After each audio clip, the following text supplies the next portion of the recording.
Ukrainian forces are pushing the Russians back outside Pokrovsk, but more importantly, they are pushing back on the United States for its bizarre and restrictive tariff. Why is the Trump administration tariffing Ukraine? And even though it escaped tariffs, is Russia still in trouble in the pending, apparently global economic oil price collapse? I'm Paul, U.S. Army combat veteran.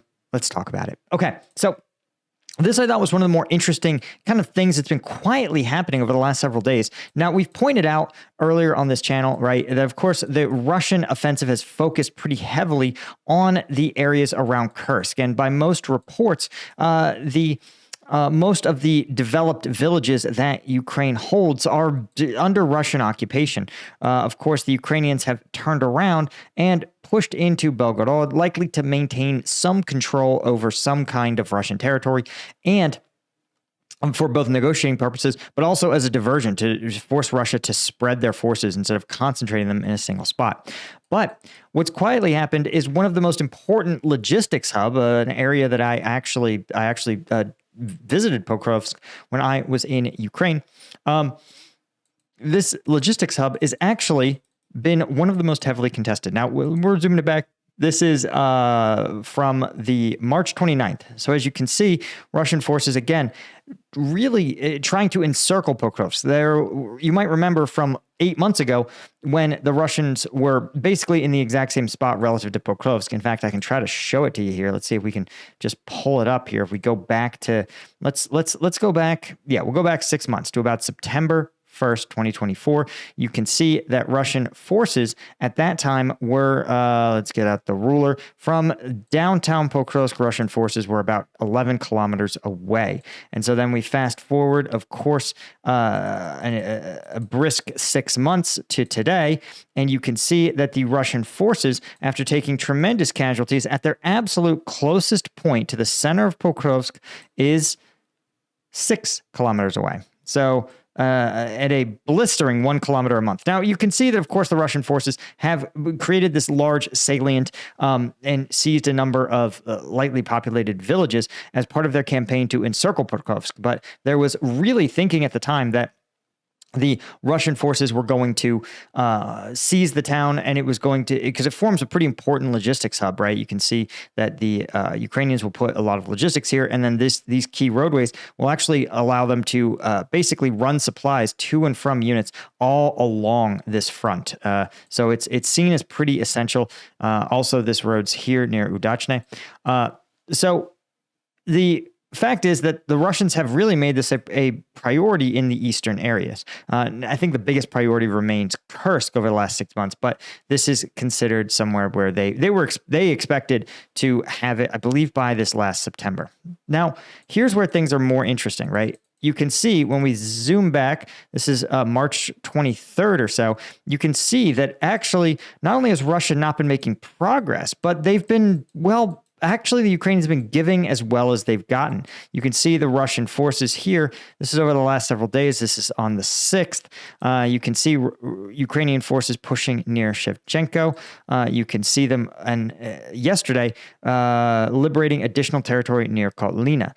And this is right. We're going to move back in time. You can see Russian forces again pushing back again near Lesivka. So this is an interesting kind of environment because you see that the Russians and Ukrainians are really just going blow for blow out here.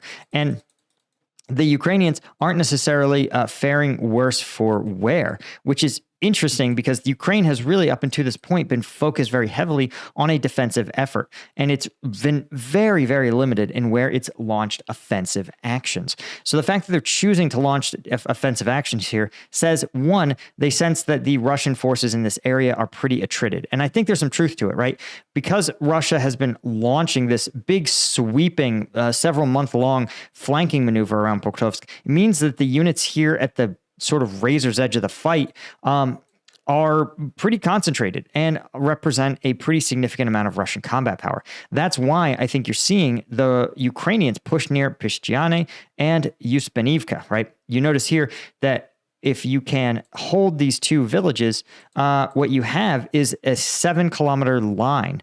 And if you know anything, you know about the drones, fiber optic drones, or even standard kind of electronic radio drones, they have a range of about 10 kilometers, right? They actually have a range of about 13 to 14, but you want your drone operators to be 3 to 4 kilometers back from the front lines. You obviously don't want your drone antennas to be sitting there in full view of enemy positions. And so what you have here is the ability to slice off these Russian troops. And then you see the pressure being applied near Kotlina, right? So it's just, think of it as like a tourniquet, right? You tourniquet and stop the ability of blood to flow down to an extremity. And then when the extremity has been weakened sufficiently, because remember, to use this analogy, those troops at the edge of Kotlina, they're fighting continuously, right? So remember, those troops near Kotlina, as I was saying, are continuously fighting. And that means that it's like you've tourniqueted the arm and then the arm is doing this and it's slowly running out of oxygen, of blood. In this case, it's going to be bullets, manpower, medical supplies, food and water. And that's why you're seeing the Ukrainians able to put more pressure on Kotlina, because they are not cut off, right? This is the danger of a flanking maneuver. If it loses momentum, right, it becomes just a salient and an easy to cut off and counter flank, and can really result in some pretty devastating casualties. So it's very interesting that the Ukrainians are making this choice. And I think some of it is to punish the Russians, right? They're focusing on high attrition tactics, where they are able to just maximize the amount of casualties they inflict on the Russian armed forces. That's the strategy. And again, when you have this big mass of Russian forces conducting this flank, you can pinch it off and then exterminate it at less cost to your forces. The Ukrainians are going to take that deal any day of the week.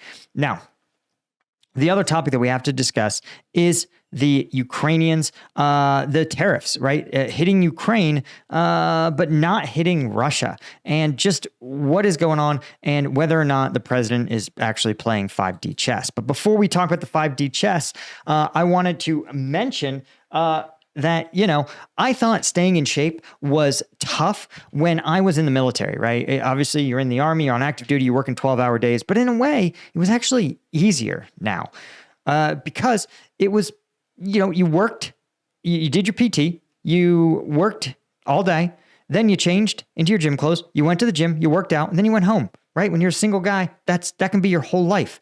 Now I'm a dad, I'm a business owner, and I'm an active triathlete. And it's hard. I don't know what else to tell you. That's why I created Strike Gum. I created Strike Gum for that 1% of people who, even though they have everything, they have their good job, they have their, kids, their relationship, but they want something else, right? Something is driving them to go a little harder. Whether that's in the gym, starting your business, whatever it is, you know who I'm talking. If I'm talking about you, you know it. And that's who Strike Gum is for. It's got 90 milligrams of caffeine in every piece, 0 sugar, right? So you pop and chew this, it's the caffeine equivalent of taking a Red Bull or an Amp Energy all at once in just this little piece, right? And the reason it's great is Strike Gum fits in your glove box, in your gym bag, and you can just chew it when you need it and go. I can literally chew Strike Gum on one of the long bike rides. So if you want to join the 1% of people who don't let the busyness, the routine stuff of life stop them, you want to go to strikegum.com and pick some up. And I see the customer data, right? 50% of you guys that order Strike Gum once, order it again within a month, right? Because obviously I know it's great, but if you're going to do that, guys, take advantage. We have a discount if you subscribe and save, right? You can cancel whenever you want, but dude, save your money. Get the subscribe and save. You'd be crazy not to. Anyway, thanks to all you guys that have ordered and continue to. Okay, let's talk about the tariff situation. We got to talk about it because it's confusing. First off, Ukraine has said we're ready to negotiate, quote, the abolition of duties on all U.S. goods amid Trump tariffs, right? And Ukraine, again, is saying, listen, if you're going to import stuff, right, they're like, we have some duties, I guess, right? But we're willing to say, okay, the Ukrainian government raised about $3 to $4 billion annually. And many of them either have low tariffs or no tariffs. And they've been hit with a 10% reciprocal tariff by the United States, right? Now, you may think to yourself, I don't know. Ukraine is a U.S. ally fighting the Russians. It seems like $3 to $4 billion of revenue would probably be pretty good for the Ukrainian government, given, they're fighting for their survival against Russian aggression.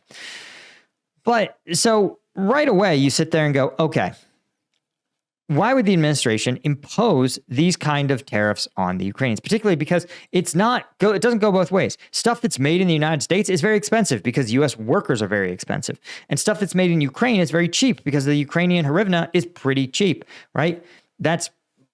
If you've ever ordered anything from Ukraine, you see what I'm talking about, right? And so the Ukrainians say, imposing a 10% import tax on all of our goods that we sell to you, the United States, hurts us way more than a few $billion of imported goods from the United States. And so this is not tit for tat. This is very punishing to Ukraine, and the U.S. stands to have minimal benefit. Particularly, again, it makes so little sense because so much U.S. aid is just given to Ukraine. It's aid, right? So it's like if you were to sit there and charge your neighbor for using your hose when he's literally borrowing your car. You're like, dude, in what why would you need 10 cents for every minute you use the hose or whatever when the guy's driving around your car to get to work? You're like, if you've already helped them out that much, what exactly is the 10 cents from the hose going to do for you? Nothing. That's sort of the mentality here that the Trump administration has gone to. But what that would do, right? Again, to use this analogy, right? Your neighbor's going to sit there and go, man, I am so glad that Paul, my neighbor, is letting me use his car. If I couldn't get to work, man, my family would literally starve. We'd lose the house. So he's saved me. And then to sit there and go, excuse me, imagine knocking on the door and being like, you used the hose for 12 minutes today. You owe me $1.20. The guy goes, I appreciate the car, but why?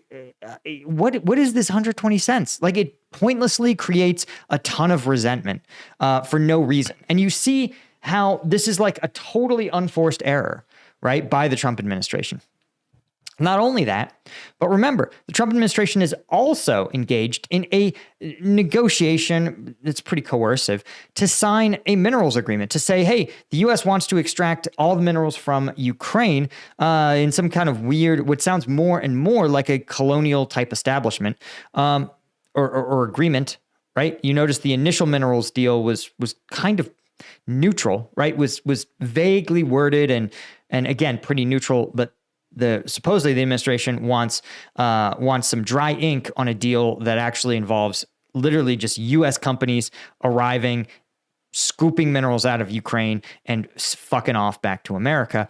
The fear about this kind of the problem with this is that you can't do both. Again, if you see how insane the relationship starts to feel like, where, okay, your neighbors, let's say they've got a crisis, right? They've lost their kid is really sick, right? That's a classic neighbor issue. It's very expensive. So you say, okay, well, they had to sell their car to pay for the kid's treatment. He can drive my car. We want to make sure his family's okay. So they say, okay, you can drive my car. That's like the aid in this analogy. That's like the huge aid deal, right? And again, for the U.S., it's, as we've talked about, it's as though the U.S. has 10 or 15 cars in their driveway, right? So to them, it's life-saving help. To us, we barely notice it. So they're driving around in your car. Then you start saying, well, I'm going to charge you for using the hose anytime you water your grass. And it's going to be a trivially small amount. And they go, well, that's kind of an asshole move. But then you go, oh, and I want to negotiate actually for the right to go into your fridge and just pull food out of it. And he goes, well, my kids are going to eat that when they get out of the hospital. And you're helping me by you're helping me by letting me use the car because you want them to be okay, but then you're going to pull the food out of my fridge? And they're like, aren't you rich? Don't you have 15 cars? And don't you have a huge economy? Do you really need? And he's like, I would just dude, you can come over for dinner. We're happy to like have a meal with you. Do you really need it? Like if you need it, we'll hook you up. But do you? And you go, I don't really need it. I just want it. I just want to feel like I'm getting something out of this deal. Do you know how confused and pretty mad your neighbor would be? In fact, your neighbor might get so aggravated with these petty demands that they'd sit there and go, okay, so you didn't really care about my family when you loaned me the car. You just wanted to get leverage to extract everything you can. You're just trying to screw me, just like the hospitals are trying to screw me with medical bills.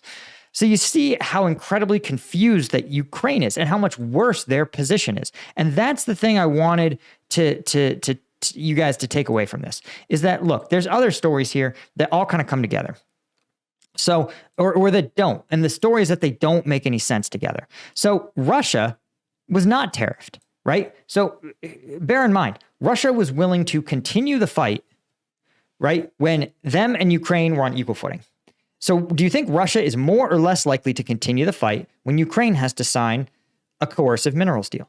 Do you think Russia is more or less willing to continue the fight when Ukraine is being tariffed, but Russia isn't, right? And so purely by accident, the Russian economy is actually going to have a bad day because this broad global economic downturn that appears to be shaping up is causing the price of oil to plummet. And that is actually a huge problem for Russia. Now, the issue is, of course, that even though the dropping price of oil is going to be a serious problem, right? You might remember that actually the sanctioned Russian oil can only be sold for $60 a barrel. And so if it falls, right, let's see if we can find it here, right? April 7th, you see the price, the free market price is only $51 a barrel. So actually, in a way, right, the Russian hit is not that bad. It's only a little hit relative because they haven't been able to sell oil for market price anyway. And what's weird is that but I think this is just an accident, a sort of unintended side effect. And undoubtedly, Putin is going to call Trump and claim that you did this, and we thought we had an agreement, and you betrayed us, by causing oil prices to spike or to fall. But the fact is, remember, Ukraine has been hit, and Russia has also been hit. But like, if Russia was willing to, remember, Russia was willing to continue the fight when Ukraine was fully backed and not subject to tariffs. So like, even if you've hit them with the oil price fall, in order to get Putin to actually want to engage with a peace process, he needs to be hit with something. He needs to actually get directly hit. So if the Trump administration had done sanctions and a collapsing oil price, then maybe Putin would be willing to sit down at the negotiating table. The fact that he isn't, and the fact that that the administration, it's indistinguishable from protecting Russia, right? It is, the actions are indistinguishable from helping Russia win the war. Because also remember, Russia was willing to fight when America and Europe were like this. Now, Ukraine's two biggest backers are publicly fighting. Just remember, guys, whenever you ask yourself, whenever you look around at the negotiation, the administration is running a lot of bullshit. But just remember, Putin was willing to keep up the fight when he was losing ground in Kharkiv. Look at all the ground he lost in Kharkiv in 2023. Look at all the ground he lost in Kherson in 2020. I think it was actually late 2022, right? He was willing to keep the fight up when he lost the Battle of Kiev. So ask yourself, Putin needs the battlefield to look worse than that for him to be willing to negotiate.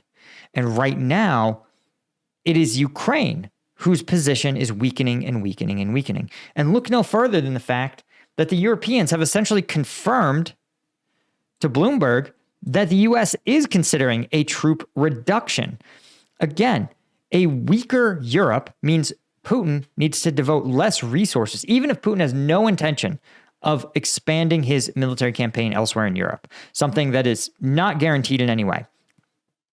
He has to deploy, right, some troops to his border to counter NATO troop deployments on that border, right? They have to maintain some level of balance, even if Putin knows full well NATO has no designs on invading Russia.